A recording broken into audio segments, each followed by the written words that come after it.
하나님께서 우리에게 주신 말씀 출애굽기 15장 22절로부터 27절 말씀을 받도록 하겠습니다. 출애굽기 15장 22절로부터 27절입니다. 우리 한 목소리로 함께 받들어 읽도록 하겠습니다. 시작. 모세가 홍해에서 이스라엘을 인도하며 그들이 나와서 수르 광야로 들어가서 거기서 사흘 길을 걸었으나 물을 얻지 못하고 마라에 이르렀더니 그곳 물이 써서 마시지 못하겠으므로 그 이름을 마라라 하였더라.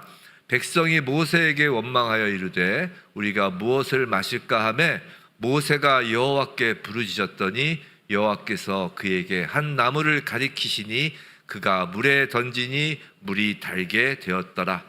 거기서 여호와께서 그들을 위하여 법도와 율례를 정하시고 그들을 시험하실세 이르시되 너희가 너희 하나님 나 여호와의 말을 들어 순종하고 내가 보기에 의를 행하며 내 계명에 귀를 기울이며 내 모든 규례를 지키면 내가 애굽 사람에게 내린 모든 질병 중 하나도 너희에게 내리지 아니하리니 나는 너희를 치료하는 여호와임이라.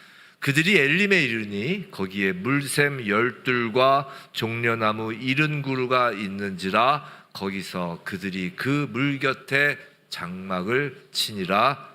아멘. 참 광고할 때 빼먹었는데 오늘 운영위원회 있습니다. 끝나고 그래서 오늘 점심은 운영위원회 분들은 남아서 김밥 드시고 나머지 분들은 우리 남유정 자매 인도하에 식당에 가서 식사하시면 되겠습니다. 자, 이수예브 처치에서는 주일 강단에선 출애굽기 말씀으로 말씀을 이어가고 있죠. 여러분, 예수 그리스도를 믿는다라는 게 정말 기적인 걸 아세요? 정말 이게 기적인 걸 깨달으십니까? 우리 삶 속에서 얼마나 예수를 믿는 게 기적인 거를 느끼려면 전도를 해보면 알아요. 전도를. 제가 얼마 전에 우리 애들이 이제 설교 시간에 자기네들이 얘기하는 걸 참 싫어하는데 우리 애들 중에 한 명, 뭐 셋이나 되니까 누구라고 특정은 안 하겠어요. 근데 이제 한 명이 이제 직장에서 이제 복음을 전했다는 거예요. 복음을. 첫 직장 생활. 뭐 누구라고 얘기 안 하셔서 아실 분 아시겠죠. 첫 직장 생활에서 이제 그냥 식사 시간에 뭐 편하게 종교 얘기를 나오다가 이제 우리 딸이 이제 뭐 이제 첫 월급을 받으면서 뭐 11조를 내냐고 물어봐서 11조 낸다고 하니까 정말 찐이구나 너는 뭐 이러면서 얘기하다가 이제 자연스럽게 복음을 전하는데 그렇게 잘 지내던 이제 그 직장 동료들 중에 딱 겁을 한다는 거죠. 딱 안면을 바꾸고 얘기하지 마라.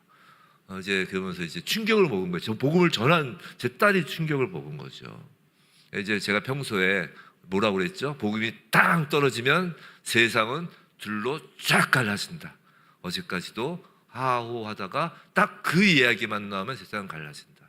그리고 예수 믿는 게 그렇게 녹록한 일이 아니다. 그 친구가 그 반응을 보고 본인이 놀란 거예요. 그리고 너무나 당연하게 여겼던 그 예수를 믿는다는 게 모태신앙이었으니까 그게 얼마나 어려운 일인가를 깨달은 거예요. 예수를 믿는다는 건 기적입니다, 여러분. 아멘. 예수를 믿는다는 게 기적이에요. 그걸 경험하고 싶으시면 전도를 해보시면 알아요. 특히 토요일 버스킹 이렇게 해보시면 압니다.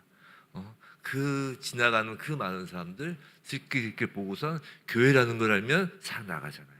그럼 경험해 보신다고요. 우리가 예수를 믿는 건 기적입니다. 자, 그 기적을 시각적으로 보여준 그 사건이 뭐였냐면 홍해가 갈라지는 사건이었어요. 그래서 지난주까지 홍해가 갈라지는 사건을 보았죠. 그리고 모세의 노래도 이제 보았어요. 우리가 홍해가 갈라지는 사건, 이 출애굽기에서 홍해가 갈라지는 사건이 끝나면 보통은 성경에서 홍해 사건 그 다음에 무슨 일이 있었는지 잘 생각이 나지 않습니다. 이 영화의 영향이 커요. 우리가 그 모세가 나온 그 옛날 영화 보면 그 홍해 장면이 워낙 그냥 놀라운 사건이라서 그 다음에 뭐가 나오는지 기억을 잘 못하죠. 그래서 이제 오늘 본문에서 하나님은 이스라엘 백성들을 광야로 이끄시는 거예요. 그래서요. 왜요? 출애굽기는 구원에 관한 이야기인데 구원의 이야기가 만일 홍해로 그냥 끝나면 마치 구원이라고 하면 홍해만 기억할 것 같아서 광야로 이끄신다는 거예요.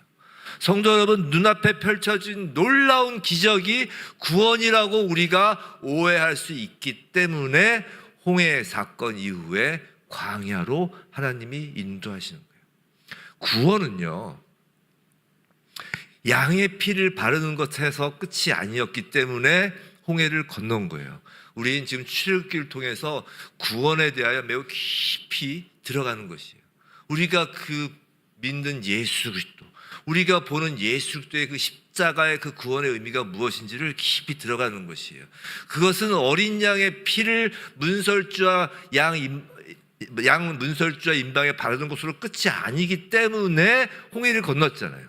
마찬가지로 구원은 양의 피와 홍해를 건너는 것으로 끝이 아니기 때문에 하나님은 이스라엘 백성을 광야로 이끄시는 거라고요.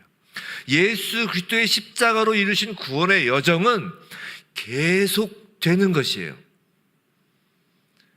애굽에서의 문설주와 임방에 바른 것으로 끝난 것이 아니고요, 홍해로 예수 그리스도의 십자가가 끝난 것이 아니고요, 그 십자가의 구원의 여정은 계속되는 것이라고요. 특히 오늘 본문은 구원의 전 과정을 함축적으로 보여주는 매우 중요한 장면이에요. 자, 홍해와 같은 그 기적을 보았음에도, 그리고 그 기적을 경험하고 하나님을 경외하고 믿으며 하나님을 찬양하였음에도 이스라엘 백성은 단 3일 만에 하나님을 원망합니다. 오늘 본문을 보겠어요. 22절 우리 다시 한번 읽어볼까요? 시작. 모세가 홍해에서 이스라엘을 인도하며 그들이 나와서 수르 광야로 들어가서 거기서 사흘 길을 걸었으나 물을 얻지 못하고. 자, 애굽에서 노예로 울부짖던 이스라엘 백성들을 하나님은 친히 찾아오셨죠. 그런데 하나님은 찾아오시는 것뿐 아니라 오늘 방금 읽은 22절 본문에서 매우 중요한 단어가 나와요. 그건 인도하매라는 단어예요. 인도하신다는 것이에요. 하나님께서 찾아오시는 것뿐만이 아니라 인도하신다고요. 하나님께서 건져내신 하나님의 백성과 이제 본격적인 여정을 시작하시는데, 하나님은 그 백성들만 그 길로 내보내는 것이 아니라 그들과 함께 동행하면서 그들을 인도하신다는 것이에요. 이것이 예수의 피와 물, 즉 예수 그리스도의 십자가를 믿는 믿음의 사람들의 이 땅에서의 남은 여정인 것이에요. 성도 여러분, 그런데요, 우리가 하나님을 느끼고, 영적으로 민감해서 하나님을 느끼고, 우리가 하나님의 인도하심을 실제 삶 속에서 어떤 특별한 일을 통하여 경험하고 그러고 있는지 여부가 중요한 것이 아니라, 진짜 중요한 것은 살아계신 하나님이 실제로 함께 하시고 인도하신다는 그 사실 자체가 중요한 거예요. 자, 이해가 안 가시죠? 자, 이런 거예요. 어린아이가 아버지와 동물원에 놀러 갔다고 합시다. 자, 아이는 동물원에서 동물들을 구경하느라 막 정신이 팔려 있을 때 그 아기가 마음껏 동물원 동물들을 구경하며 즐길 수 있는 단 하나의 조건이 있어요. 단 하나의 조건. 그건 자신이 아빠가 있는지 아닌지 느낄 수 없어도 아빠가 늘 자신을 놓치지 않고 바라보고 있다는 믿음이에요. 아이는 아빠를 느끼지도 신경 쓰지도 않지만 언제나 아빠는 아이에게 눈을 떼지 않습니다. 아빠가 함께 한다는 사실과 그 사실을 믿는 믿음이 동물원에서 어린아이가 동물을 구경할 수 있는 중요한 조건인 것이에요. 그 사실을 믿는 것이 예수 그리스도의 십자가를 믿는 믿음의 진행형인 것이에요. 믿음은 진행형이라고 했잖아요. 바로 그것을 믿는 것이에요. 하나님께서 함께 우리와 늘 함께 하시고 우리를 인도하시고 우리에게서 눈을 띄지 않으신다는 그 팩트, 내가 느끼느냐 안 느끼느냐, 내가 그걸 경험하느냐 경험하지 않느냐가 중요한 게 아니라 그 팩트를 믿고 있느냐가 믿음의 진행형이라는 것이에요. 그런데 그렇게 믿었건만 하나님께서 인도하시는데 그들이 지금 어디로 간다고요? 수르 광야로 들어가서 거기서 사흘 길을 걸었는데 물을 얻지 못한다는 것이에요. 하나님께서 인도하셨는데 말이죠. 광야라고 하니까 우리는 그냥 광야인가 보다라고 생각하지만 그 성지순례 가면 이제 그 광야를 좀 봐요. 제가 성지순례 2020년도인가에 갔었는데 딱 기억나는 건 두 개밖에 없어요. 그 뭐 화려한 그 성당처럼 되어 있는 그건 기억도 안 나고 딱 기억나는 게 광야하고 갈릴리 바다 딱 두 개만 기억나더라고요. 근데 광야는 그냥 푹신푹신한 사막이 아니에요. 정말 그쪽 팔레스타인 그쪽 광야는 아주 척박합니다. 아주 그 신발을 벗으면 베일 것 같이 돌멩이들이 매우 날카로워요. 그 광야 물도 없고 그 광야는 그냥 죽음이라고 보시면 돼요. 죽음의 땅. 그 죽음의 길, 죽음의 과정이라고 보시면 되는 것이에요. 아무것도 없는 그 광야로 인도하시더니 그것도 3일 길이나 걸었는데 그럼 이제 그동안 가져갔던 물도 다 떨어졌을 거 아니에요. 어디로 가게 되었는가 하니 마라로 인도하셨다는 것이에요. 엘림도 부족한데 엘림이면 좋겠는데 엘림으로가 아니라 마라로 먼저 인도하셨다는 것이에요. 지금 홍해도 건넜고요. 모세의 노래 찬송도 불렀어요. 우리로 치면 예수를 믿었고요. 세례도 받았고요. 예배 때마다 찬송을 불렀어요. 정말 전심으로 하나님께 예배를 드렸어요. 하나님의 함께 하심과 인도하심을 믿습니다. 그런데 현실은 마라라는 거예요. 쓴물이요. 쓴물. 성도 여러분, 우리는 이렇게 물이 없는, 그리고 물이 있는데도 먹을 수 없는 그 쓴물이 있는 마라로 인도를 받았을 때 어떤 생각을 하게 되나요? 우리가 잘못 인도를 받았나?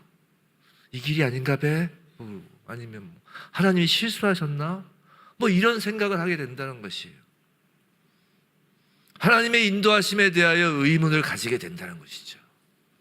그럼 동물원의 아기는 더 이상 동물을 못 봐요. 난리없이 소리 나는 거예요. 아닌가 배? 아버지가 없나 배? 아버지가 왜? 의문을 가지게 된다는 것이에요.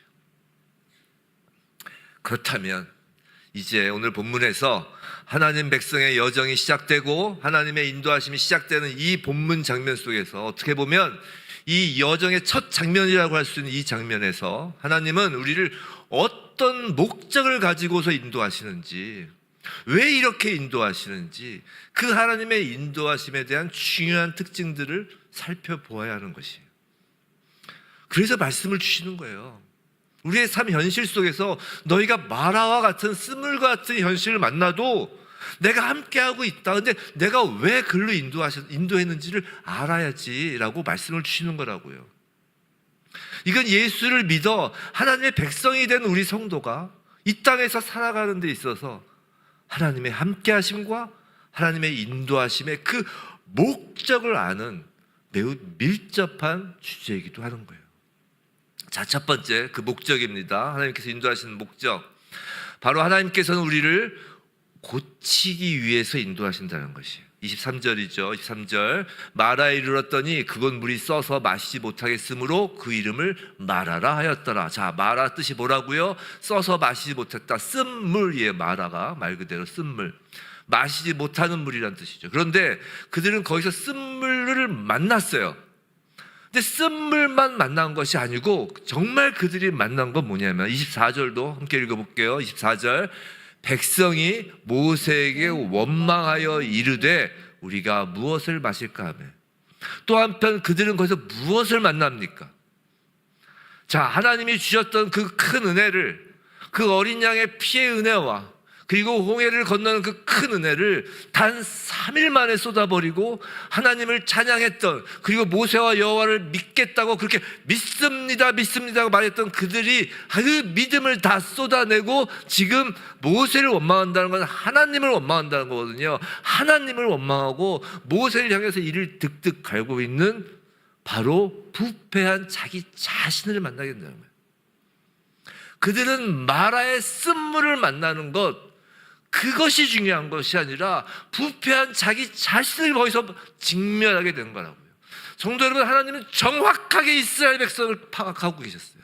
정확하게 꿰뚫고 계신다고요. 하나님이 에덴 동산에서부터 인간에게는 아주 질려버리신 분이에요. 노아 홍수 때도 질려버리신 분이에요. 하나님 누구보다 우리의 마음속을 잘 아세요. 그 정확하게 이스라엘 백성을 하시고 정확하게 인도하신 거라고요. 성도 여러분, 분명히 이스라엘 백성들에게 신분의 변화는 있었어요. 그들은 신분의 변화는 얻은 거예요. 더 이상 노예라는 신분이 아니잖아요. 자유인이라는 신분이라고요. 이제 그들은 하나님의 백성, 하나님의 군대라는 신분을 얻었어요. 우리가 앞에서 말씀을 통해 봤잖아요. 그런데 불평하고 원망하던 애굽에서의 그때 그 모습은 그대로라는 것이에요. 신분은 변화되었지만 그들의 존재 상태는 여전히 옛 노예 시절 그대로인 부패한, 말 그대로 쓴물과 같은 자기 자신을 만나게 된 것이란 거예요. 그때 하나님께서 이곳으로 인도하셔서 하나님이 자기 자신을 이렇게 소개하시는 거예요. 26절이에요. 26절. 이르시되 너희가 너희 하나님 나 여호와의 말을 들어 순종하고 내가 보기에 의를 행하며 내 계명에 귀를 기울이며 내 모든 규례를 지키면 내가 애굽 사람에게 내린 모든 질병 중 하나도 너희에게 내리지 아니하리니 이는 나는 너희를 치료하는 여호와입니다. 치료하는 여호와입니다.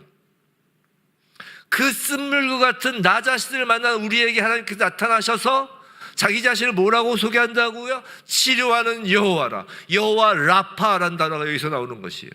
하나님께서 여정이 시작되는 이 시작점에서 그들을 마라로 인도하시고 거기서 하나님은 자기 이름을 계시하시는데 나는 치료의 하나님이시다, 이렇게 자기 자신을 드러내신다는 것입니다. 근데 무엇을 치료하신다고요? 26절 다시 한번 띄워줘 보세요. 자, 26절 하반절을 보시면 자, 뭐라고 돼 있어요? 애굽 사람에게 내린 모든 질병 중 하나도 너희에게 내리지 아니하는 이라고 한다는 것이에요. 그러니까 자신을 치료자 하나님이라고 이야기하는데 그 치료자는 애굽의 질병이 내리지 않도록 치료하는 치료자라는 거예요. 그냥 치료자가 아니라. 근데 여기서의 애굽의 질병은 그들이 애굽에서 430년 동안 살면서 거기 있었던 뭐 풍토병이라든가 뭐 이런저런 감기, 몸살 같은 그런 질병들을 말한다기보다 딱 저 구절을 우리가 보면 뭐가 떠올라요? 그 10가지 재앙이 떠오르는 거잖아요. 그 얼마 전에 있었던 10가지 재앙과 관련된 질병들을 지금 말하는 거라고요. 그러면 애굽에 내린 그 질병이 왜 왔습니까? 애굽의 질병의 이유가 뭐였어요? 이스라엘 백성들은 이미 애굽의 질병의 이유를 정확히 보았고 정확히 알았다고요. 애굽의 재앙이 내렸던 이유는 애굽 바로왕과 애굽 백성들의 불신 때문이었어요. 나는 여호와다, 내 백성을 보내라 라고 했을 때 여호와가 누구간데? 라고 말하면서 첫 번째 재앙으로 시작된 것이 두 번째 재앙이 내리고 세 번째 재앙이 내리고 네 번째 재앙이 내리고 그렇게 계속 재앙이 내리는 중에도 그들은 하나님에 대하여 불신하였어요.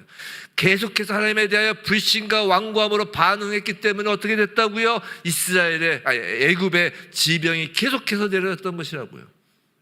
또한 10가지 재앙이 있고 난 이후에도 애굽 왕 바로와 애굽 백성들은 이스라엘 백성들을 잡기 위해서, 즉 하나님께 반역하기 위해서 나왔잖아요. 그러니까 가장 큰 문제가 지금 뭐예요? 애굽의 그 지배의 가장 큰 문제가 뭐예요? 하나님을 향해 불신하고 하나님을 향하여 완고한, 결코 회개하거나 돌아서지 않는 그 완고함 때문에 애굽의 질병이 내렸는데 하나님은 지금 애굽 백성이나 3일길을 걸어온 너희나 보니까 똑같다는 거예요. 똑같다는 거예요. 그래서 애굽의 질병이 내리지 않도록 너희를 고치기 위해서 나는 너희의 불신과 나는 너희 속에 있는 그 완고함을 고치는 치료자 여호와니라 라고 말씀하시면서 이제부터 하나님은 그런 우리를 고쳐 가신다고 말씀하시는 거예요. 이 구절을 가지고 하나님 잘 믿으면 감기도 한 번 안 걸리고 혹시 걸렸다 해도 금방 낫고, 저번 주에 감기 걸렸죠. 하나님을 안 믿어서 됐나요? 여하튼 뭐 그렇게 생각하실 수도 있는데 뭐 육체의 질병을 고치는 하나님이기도 맞습니다. 전 그걸 부인하진 않아요. 그런데 여기서 정확하게 여기서는 애굽 사람에게 내린 모든 질병을 내리지 않도록 치료하시는 치료자라고 말씀하시면서 여호와는 우리를 인도하시는 그 목적을 알려주시고자 하는 것이 그 목적은 애굽 사람들과 별반 다를 것 없이 하나님을 향하여 우리가 뭘 마십니까? 우리 이제 죽겠네라고 외치고 있는, 그렇게 불신하고 있는 그들의 불신과, 그리고 하나님을 향하여 완고하게 자기 자신을 주장하고 있는 이 완고함을 두고 마치 하나님께서 쓴물을 단물로 바꾸시는 것처럼, 물은 물인데 마실 수 없는 그 쓴물과 같은 우리를 하나님 앞에서 단물과 같은 존재, 불신과 완고함을 버리는 그런 사람이 되도록 우리를 고치시기 위하여 인도하시는 하나님이시다라는 것이. 성도 여러분, 만일 우리가 예수를 믿고 하나님의 인도하심을 믿는다 하면서 곧바로 우리가 엘림으로 가고, 하나님이 인도하시면 곧 행복으로 가고, 하나님이 인도하시면 곧 편안함으로 갈 것처럼 생각하면서, 그러니까 우리는 하나님의 손을 잡고 걸어가겠다라는 신앙생활을 한다면 그런 생각은 착각이라는 거예요. 그건 세상 우상을 섬기는 것과 다를 바가 없는 것입니다. 하나님이 정확하게 우리의 상태를 아셔서, 그러나 우리를 어디로 인도하신다는 거예요? 우리를 마라로 인도하셔서 그곳에서 정확한 목적을 가지시고 우리를 고치고 계시다는 거예요. 고치시는 하나님이시다는 거예요. 고치기 위해 인도하신다라고 말씀하는 것입니다. 그리고 오늘 본문 장면에서 이제 본격적으로 이스라엘 백성의 그 구원의 여정이 시작되는 이곳에서 하나님의 인도하심을 보며 또 우리는 무엇을 깨닫게 되는가? 자, 두 번째로 하나님이 우리를 가르치기 위해서 인도하신다는 거예요. 자, 25절을 한번 읽어볼까요? 시작. 모세가 여호와께 부르짖더니 여호와께서 그에게 한 나무를 가리키시니 그가 물에 던지니 물이 달게 되었더라. 거기서 여호와께서 그들을 위하여 법도와 율례를 정하시고 그들을 시험하실세. 자, 하나님께서 마라로 그들을 인도하시더니, 자, 쓴물을 단물로 지금 바꿔주시죠. 자, 그러니까 그들의 환경을 바꾸신 거예요. 그러면 당연히 그와 함께 그들의 마음도 바뀌었을 것입니다. 그죠? 모세를 향하여, 하나님을 향하여 막 원망하고 불평하고 불신하고 완고하였던 그들의 마음도 좀 노릇노릇하게 하나님께서 바꾸신 거죠. 그런데 이렇게 바꾸실 때 하나님이 그냥 바꾸시지 않고 특별한 방식을 통하여서 이 일을 하심으로 하나님은 지금 무언가 이스라엘 백성들에게, 우리에게 가르치고 있는 것이에요. 자, 이렇게 쓴물이 단물로 바뀌는 어떤 특별한 역사를 통해서 지금 환경이 바뀌고 그들의 상태가 변화되는 것을 통해서 하나님은 무엇을 가르치고 계시냐? 첫 번째는 첫째 줄, 아까 방금 그 본문 다시 띄워줘 보시면 첫째 줄을 잘 보면 모세가 어떻게 했어요? 정확하게 여호와께 부르짖었더니라고 말합니다. 이스라엘 백성은 정확하게 모세를 향하여, 즉 하나님을 향하여 원망하였는데 모세는 정확하게 여호와께 부르짖었다는 것이에요. 이스라엘 백성은 원망하고 모세는 부르짖었다는 것이에요. 자, 여기서 우리가 하나 배워야 하는 것은 우리의 모든 상황 속에서 하나님께서 동행하셔도 우리 삶에는 결핍이 찾아올 수 있고 아픔이 찾아올 수 있고 어둠이 찾아올 수 있지만 그때 무엇으로요? 여호와를 향한 기도와 간구를 통해서 우리의 상황이 바뀌고 우리의 내면이 바뀌기 시작한다는 것을 가르쳐주고 계시는 거예요. 성도 여러분, 그러니 어떤 상황을 만날 때 섣부르게 하나님을 향하여 원망하지 말아야 하는 것이에요. 주께 정확하게 부르짖어야 할 때는 부르짖고 하나님께 간구해야 될 때는 간구해야 하는 것이에요. 이게 겸손이에요. 부르짖지 않는 것도 교만이에요. 정확하게 부르짖어야 할 때 부르짖고 간구해야 될 땐 간구해야 하는 것입니다. 오늘 광야에서 그것을 하나님께서 가르쳐 주시는 거예요. 기도하는 백성은 하나님께서 환경도 바꿔주시고 기도하는 백성에게는 그 백성의 마음의 상태도 바꿔주신다는 것을 배우라는 것이에요. 원망이 아니라 부르짖음, 기도 말이에요. 그런데 그것보다 더 이제 중요한 것을 이 여정이 시작된 첫 지점에서 우리가 배우게 되는데 25절을 다시 보시면 다시 띄어져 보시면, 자, 여호와께 부르짖었더니 여호와께서 어떻게 하셨다고요? 한 나무를 가리키시고 그 나무를 물에 던졌더니 물이 달게 되었다. 즉 한 나무를 통해 치료하셨다는 것이에요. 정확하게 미리 그곳에 나무가 있었고 그 한 나무를 정확히 하나님께서 가리키셨던 그 나무라는 것이에요. 그들에게 지금 생명을 주기 위해서, 그들에게 생명 같은 물을, 단물을 주기 위하여 하나님이 가리키셨던 그 나무를 통해서 이 물이 변화되고 그들이 변화되는 것을 보게 된다는 것이에요. 이 나무는 그러면 무엇일까요? 우리에게 생명을 주고 우리를 치료하는 나무라면 창세기 2장 9절 보진 않겠어요. 거기를 보면 이제 나중에 보시면 거기 하나님이 처음 창조하셨던 그 죄가 없고 아름다웠던 그곳, 바로 에덴에 있던 그 나무죠. 뭐예요? 생명나무예요. 생명나무.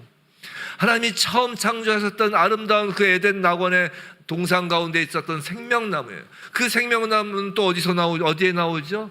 하나님이 회복하시고 완성하신 그 하나님의 나라 새하늘과 새 땅에 있는 나무, 요한계시록 22장 2절에 보면 그 나무가 나와요. 요한계시록 22장 2절 우리 함께 읽어볼까요? 시작.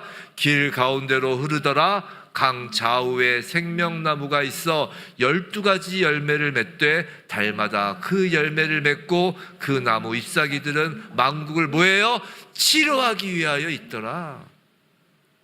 자, 처음 에덴에서 우리에게 생명을 주는 나무, 그리고 새 예루살렘 성에서 보이는 길 가운데로는 좌우에 우리를 치료하고 우리에게 생명을 주는 생명나무인 거예요. 처음과 끝이 생명나무와 생명나무인 거예요. 하나님은 이제 하나님의 백성들의 구원의 여정 속에서 이 나무를 보여주는 것인데, 결국 이 나무는 어떤 나무라고요?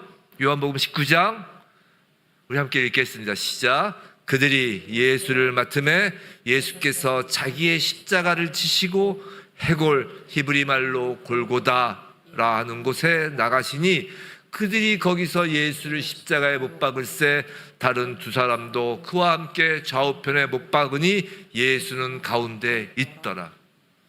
에덴 동산 중심에 있었던 생명나무, 그리고 하나님의 그 회복하신 하나님 나라 중심에 있는 그 새 예루살렘에 있었던 생명나무, 그리고 예루살렘 그 골고다에 세워졌던 생명의 그런 대신은 예수 그리스도가 달렸던 그 생명나무 십자가, 그것을 지금 마라에서 미리 예표하고 보여주시는 거라고요. 무엇을 가르쳐 주신다고요?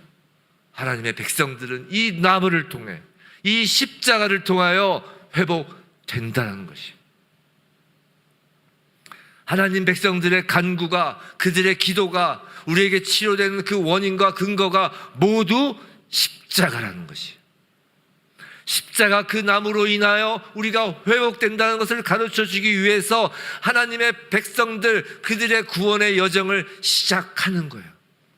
지금 치료받고 고침받아야 되는 그 상황 속에서 그들이 고침받는 이유는 하나님이 가리키셨던 그 한 나무, 미리 예비되어 있었던, 그들이 그곳에 오기 한참 전부터, 창세 전부터 하나님께서 계획하셨던 그 나무, 하나님이 지목하여 가리키는 그 나무, 그 나무를 지금 모세가 바라보았고 이스라엘 백성 전체가 바라보았고 그 나무 때문입니다 라고 고백하도록 가르친다는 거예요.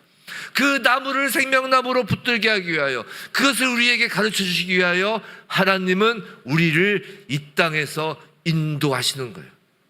성도 여러분, 우리가 예수를 믿고 난 후 걸어가는 모든 인생길에서 만나는 모든 질문에 대한 대답은 오직 한 가지예요. 그게 무엇이에요? 예수 그리스도인 거예요. 예수 그리스도인 거예요. 그런데 그 예수 그리스도라는 열매가 맺어지는 나무가 무슨 나무라고요? 십자가라는 거예요. 십자가에 달리신 예수를 바라보면 그 안에 하나님의 사랑이 있고요, 십자가를 바라보면 그 안에 하나님의 공의가 있으며, 십자가를 바라보면 그 안에 치유가 있고, 십자가를 바라보면 그 안에 생명이 있고, 십자가를 바라보면 그 안에 구원이 있는 것이에요. 그 십자가가 바로 생명나무라는 것을 우리에게 가르쳐 주기 위하여 하나님은 오늘도 우리를 인도하신다는 것이에요.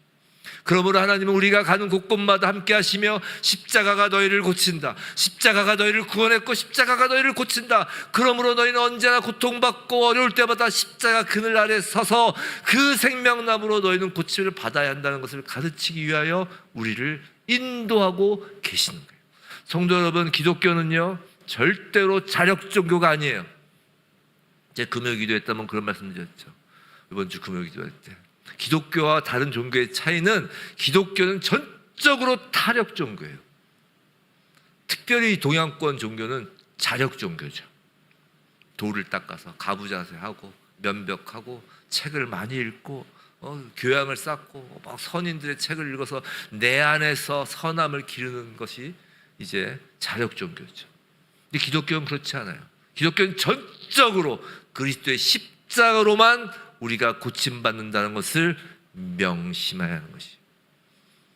자, 마지막으로 또 한 가지 무엇을 가르쳐주고 있나요? 오늘 보면 마지막 27절에 보니까 이제 하나님은 홍해를 건너 홍해에서 출발해서 마라를 지나서 이제 그들을 이제 엘림으로 인도하셨습니다. 자, 최종 종착지는 아니지만 하나님께서 그들에게 하나님의 백성들에게 보여주실 최종 종착지를 지금 먼저 좀 누리라고, 기쁨으로 알라고 그 엘림에 인도하시는 거예요. 자, 27절 한번 읽어볼게요. 시작. 그들이 엘림에 이르니 거기에 물샘 12과 종려나무 70그루가 있는지라. 거기서 그들이 그 물 곁에 장막을 치니라. 자, 장막을 친다고 하죠. 장막을 친다는 것은 정착한다는 의미예요. 근데 이후에 보면 나오지만 이스라엘 백성들은 정착하지 않아요. 엘림에서 얼마 지나지 않아 또 길을 떠납니다. 근데 여기서 장막을 친다라고 이제 표현한 것은 이제 장차 최종 목적지는 이런 모습이야라는 것을 미리 보여준다는 의미예요. 이해되셨죠? 자, 엘림에 이르니까 물샘 12개가 있습니다. 자, 12 이스라엘 12지파죠. 12 성경에서 12는 하늘의 숫자 3, 땅의 숫자 4, 3, 4, 12에서 12가 그래서 나오는 거예요. 그러니까 하늘과 땅을 잇는 숫자예요. 12는 이스라엘 12지파가 먹고도 남을 만큼 그들을 풍족하게 할 쉼이 있는 곳입니다. 그리고 70그루 70그루의 종려나무가 있죠. 하나님은 이제 70명의 장로를 통해서 이스라엘 국가를 통치하시고 하나님 나라를 이루어 가세요. 나중에 이제 모세가 70인 장로를 세우는 장면이 있죠. 70인 장로 많이 들어보셨을 거예요. 사내들인 공의회 몇 명이죠? 70명이에요. 즉 70그루의 종려나무는 통치를 의미해요. 결론적으로 종려나무 70그루가 있는 완전한 통치와 샘물 12이 있는 완전한 쉼이 있는 엘림으로 하나님께서 그들을 인도하셨다고요. 자, 이 여정 가운데서 하나님은 마라를 지나서 엘림으로 인도하시면서 또 무엇을 가르치시느냐? 다시 26절로 가보시면 이 엘림에 도착하기 전에 하나님께서 26절 상반절에 이렇게 말씀하셨습니다. 이르시되 너희가 너희 하나님 나 여호와의 말을 들어 순종하고 내가 보기에 의를 행하며 내 계명에 귀를 기울이면 이라고 하죠. 내 모든 규례를 지키면 이라고 합니다. 자, 성도 여러분, 이것이 뭐예요? 오해하지 마시기 바라요. 우리가 신앙생활하면서 자꾸 오해를 하는데 이거는 우리가 하나님의 계명을 지키면 구원받는다는 것이 아니에요.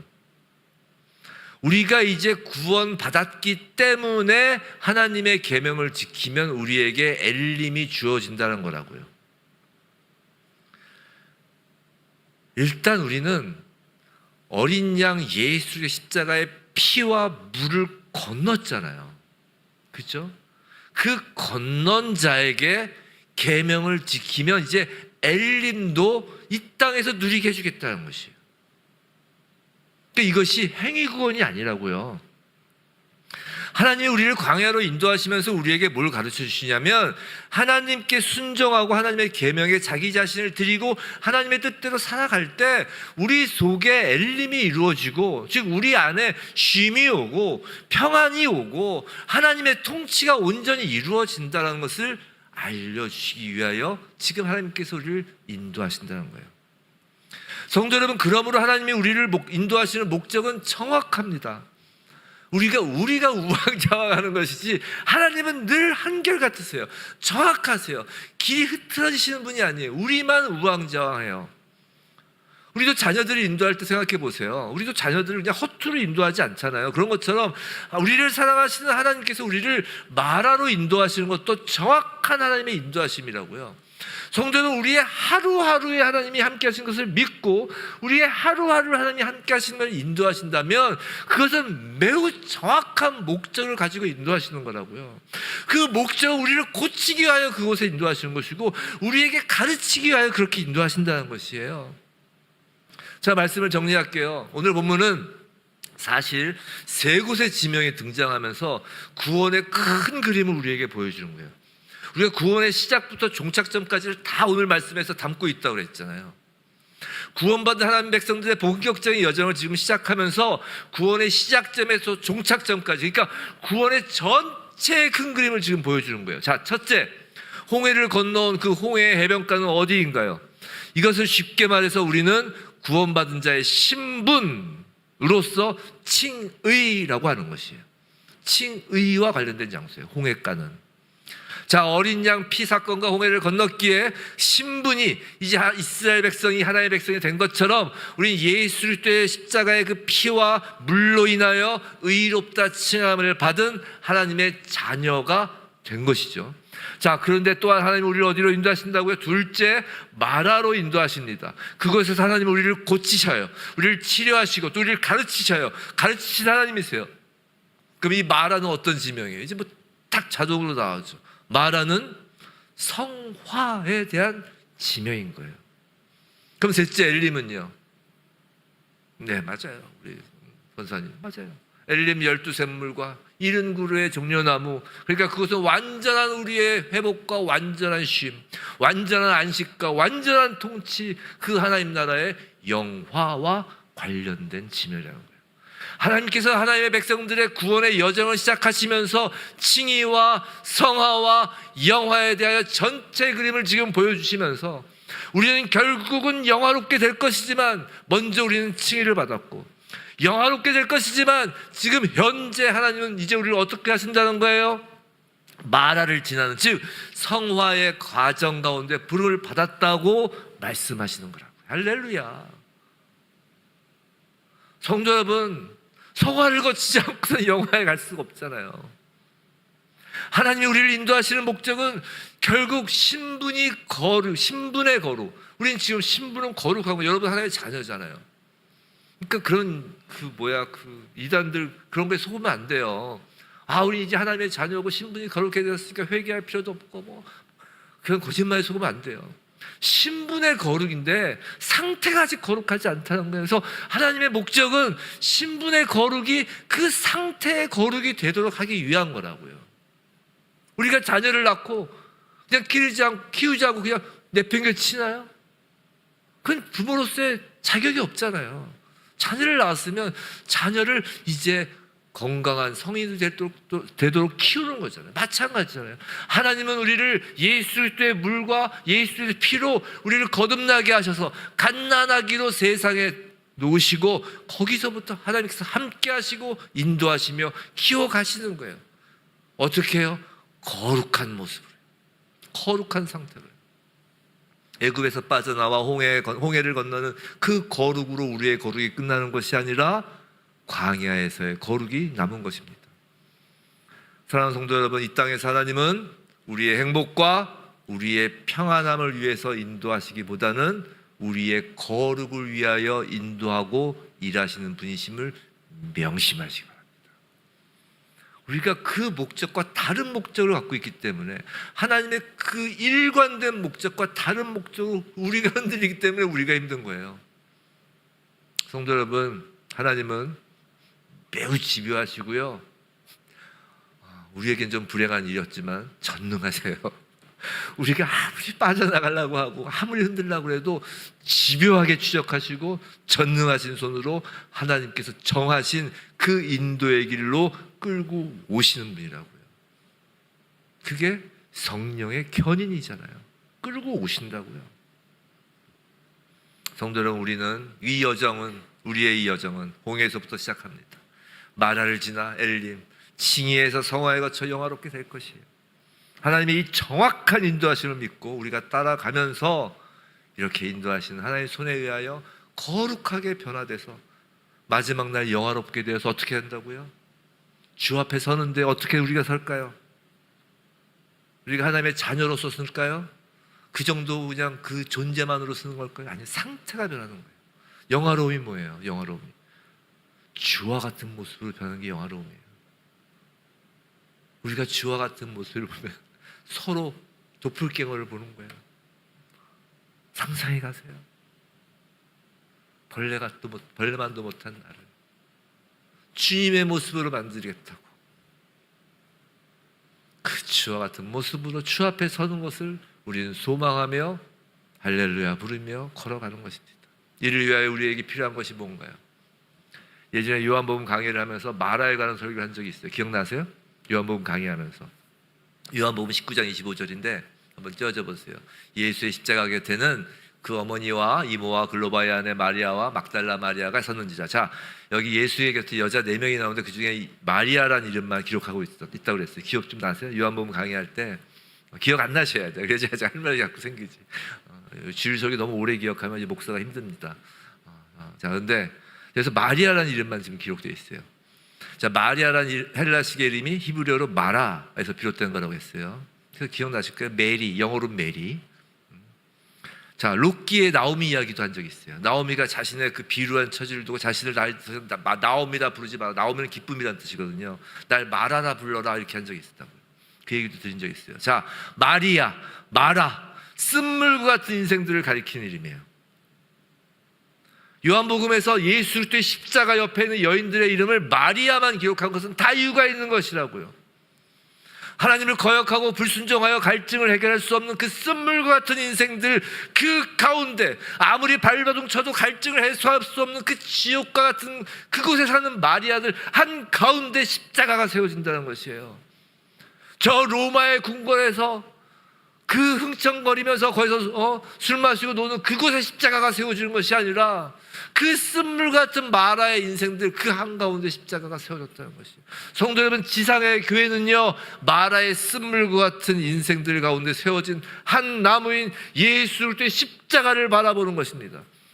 사랑하는 성도 여러분, 하나님께서는요, 우리가 예수 그리스도를 바라보는 것으로 치유된다고 하시는 거예요. 예수 그리스도를 바라보는 것으로 쉼을 얻는다 하시는 거예요.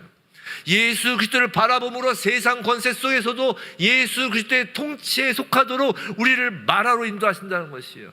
광야에서, 우리 인생에서, 모든 시간 속에 모든 문제에 대한 유일한 답은 그 한 나무뿐이에요. 다른 것을 준 적이 없어요. 그 한 나무, 예수 그리스도의 십자가라고. 성도 여러분, 십자가를 보시기 바랍니다. 십자가를 보시기 바랍니다. 나의 죄를 보지 마세요. 십자가를 바라보아야 나의 죄 문제가 해결된다니까요. 내가 아무리 나의 죄, 나의 잘못에 대해 후회하고 자책하고 아무리 해도 그 죄가 해결되지 않아요. 하나님은 분명하게 말씀하셨어요. 그 마라의 쓴물 같은 인생에게 십자가를 주신다고. 십자가를 보시기 바랍니다. 그것이 구원을 누리는 거예요. 정말 출애굽기 우리가 설교 이 강대상 말씀을 받을 때 그 구원에 깊이 잠기기를 원합니다. 구원에 깊이 잠긴다는 것이 뭐예요? 예수 그리스도의 십자가를 바라보시기 바랍니다. 출애굽기가 언제 끝날지 모르지만 이 강해 설교니까 그 기간 내내 예수 그리스도의 십자가를 보시기 바랍니다. 그곳에 하나님께서 생명나무 열매로 저와 여러분을 기다리고 계시는 거예요. 부디 예수 그리스도의 십자가만을 바라보게 하는 하나님의 인도하심에 정말 원망 대신 찬송을, 낙심 대신 소망을 품으며 쓴물이 단물로 변하는 성화의 인생을 살아가는 희주의 처치 모든 성도 되길 주님의 이름으로 축원합니다.